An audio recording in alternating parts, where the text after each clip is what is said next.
อากาศมื้อนี้เบิ่งคือสิแบบโอ้ยอากาศดีลมเย็นบ่เลยจ้าโคตรร้อนเลย97องศาฟาเรนไฮต์เนาะจนแบบแสบแขนแสบหยังเลยนะเนาะออกจากบ้านคือ1ต้องเกี่ยมแว่นตาละ2ต้องโบกกันแดดใส่หน้าหลายๆค่ะเพราะฉะนั้นสิได้ของแถมเนาะ3ก็คือต้องมีเสื้อคลุมแสบตูแสบแขนแสบขาวแท้เอาว่าได้ทุกคนบ่ได้ร้อนแบบธรรมดานะวันอังคารมื้อนี้ก็มีฝากเครื่องให้ลูกค้าอยู่ซีแกตจะเป็นทาง阿拉斯加แล้วก็ฮาวายเนาะเป็นข้าวกำน้ำนมนั่นเองเนาะแม่ค้าฝากให้เรียบร้อยแล้วเด้อแล้วหลังจากฝากเครื่องให้ลูกค้าแล้วก็พากันไปตลาดเนาะซื้อเครื่องใส่เข้าบ้านเนาะแล้วก็ซื้อเครื่อง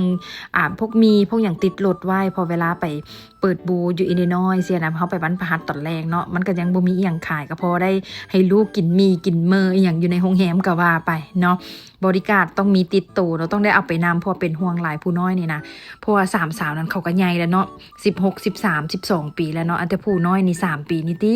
เฮาย่านว่ากินหั่นกินนี่คาคอพวกเอ้ยบ่ฮู้พากันซอยน้องอีหยังเสียนะเนาะก็เลยว่าต้องได้เอานำก้นเนาะกะว่ายังไงซะลูกชายหลานได้ไปแม่ไปใส่พ่อไปใส่ก็ต้องได้ติดก้นเนาะบ่มีปล่อยไว้บ้าน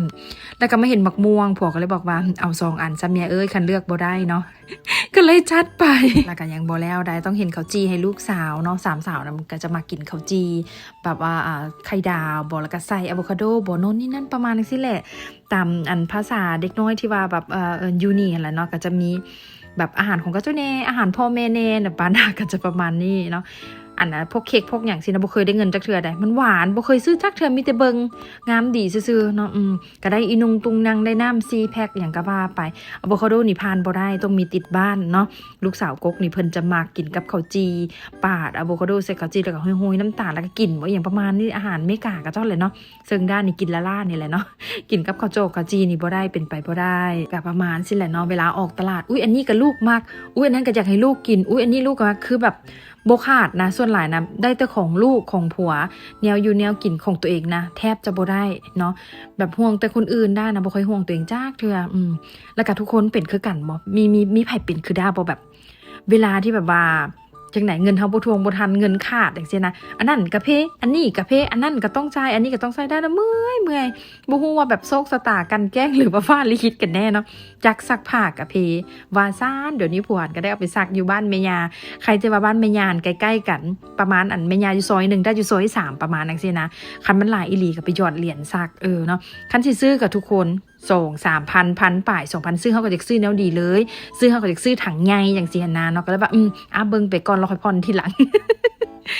เครื่องประดับนี่โอ้ยเพชรพลอยเนาะบ่อึดบ่อยากมีขายทั่วไปเต็มตลาดมีเงินซื้อบอเท่านั้นแหละเนาะบ่ได้ยากเลยคำถอกคำแทงอยู่นี่ก็มีเหลือเฟือเนาะปัญหาอยู่ประมาณมีเงินซื้อบอนี่ล่ะได้แต่แยงจ้าแยงไปก่อนแยงพอมีแฮงบัตรถึกเลขแล้วค่อยมาซื้อว่าซ่านแล้วเลขนะถึกบ่จ้าบ่เคยถึกเดือนนึงซื้อเลขจักเทื่อเดียวบ่เทื่อก็2เดือนเทื่อนึงแต่ก็เว้าใบไปซั่นล่ะ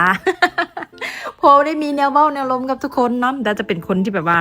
เอาเรื่องจริงมาเว้าให้เป็นตะหัวนะบ่อยากให้ทุกคนเบิ่งคลิปได้แล้วซีเรียสนะที่จริงแล้วทุกอย่างที่ดาเว้าได้เฮ็ดนะมันเป็นความจริงเหมือนได้ทุกคนมักเอาเรื่องจริงมาเว้าแบบให้มันมวนมันหัวบ่ต้องซีเรียสเพราะว่าทุกมื้อนี้เนาะมันไผก็ซีเรียสไผก็เครียดไผก็เฮ็ดเบี้ยงหาเงินค่าบิลค่าหยังอยู่แล้